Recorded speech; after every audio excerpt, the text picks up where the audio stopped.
popster at mga kapamilya magdiwang.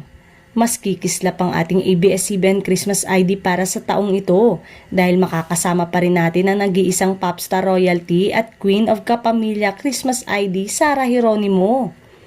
Abangan siya at ang iba pang malalaking bituin na aawit at magpapakita sa naturang Christmas ID ngayong December 2. Hindi nga umano magiging kumpleto ang station ID ng ABS-CBN kung wala ang popstar royalty na si Sarah Geronimo. Sa kanyang kahanga-hanga at dynamic na vocal power at nakakaakit na personalidad, si Sarah Geronimo ay naging isa sa mga pinaka-maimpluwensyang idolo sa lokal at sa buong mundo. Kaya naman, walang sorpresa kung bakit naging isa siya sa mga nangungunang kapamilya artist na napiling mag-interpret ng mayorya ng mga Christmas anthem ng ABS-CBN na pinalabas siya sa taunang tradisyon.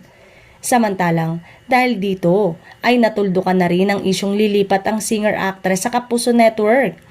Nauna nang sinabi ng source na walang paglipat na nangyayari dahil mananatili si Sarah sa ABS-CBN at babalik na siya sa Asap Natin To sa susunod na buwan.